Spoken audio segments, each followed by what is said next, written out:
Welcome to this explainer. Okay, today we're mentally grabbing a marker and hitting the whiteboard because we are going to unlock one of calculus's absolute most powerful tools for solving complex systems.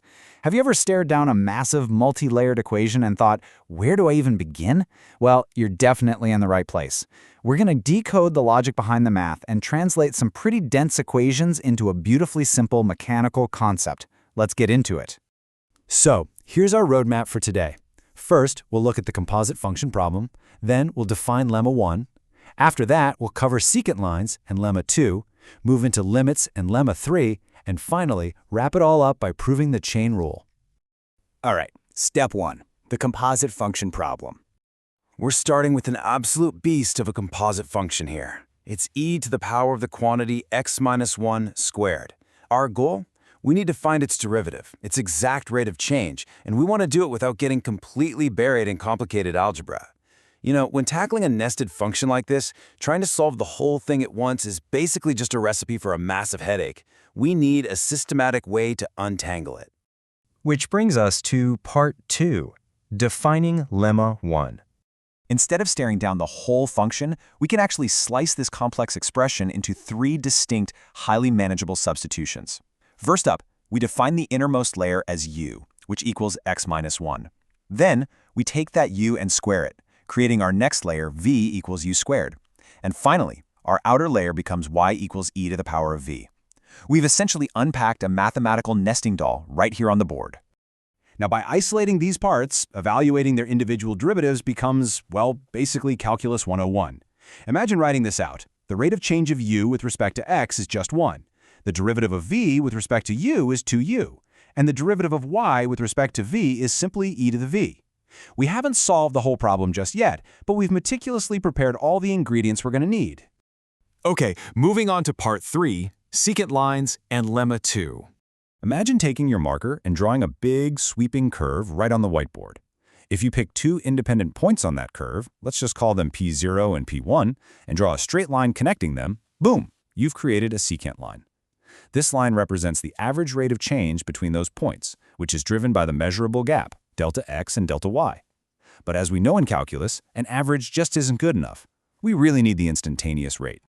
That leads us right into part 4, limits and lemma 3. To really understand how these pieces interact, I want you to visualize a simple bicycle. When you're riding a bike, turning the pedals, which we can think of as our variable x, turns the front gear, which is our u. That front gear pulls the chain, our v, and the chain turns the back wheel, our y.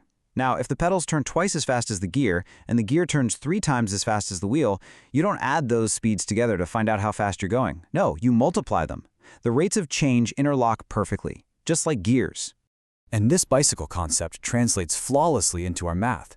As we mentally drag point P1 infinitely close to P0, we apply a limit as delta x approaches 0. All those error terms, they completely vanish. Those clunky, blocky deltas mathematically transform into precise, elegant differentials, du, dv, and dy.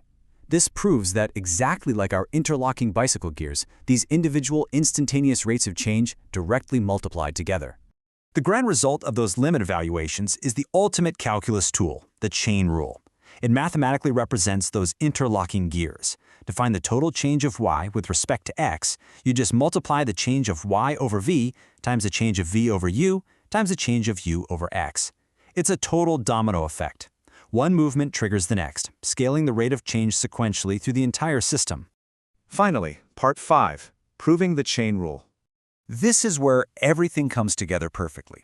We take our chain rule formula and substitute the derivatives we found back in lemma 1. So we write out e to the v multiplied by 2u multiplied by 1. Then we just swap our temporary variables, v and u, back to their original x-based expressions. And look at that, the final answer effortlessly drops out.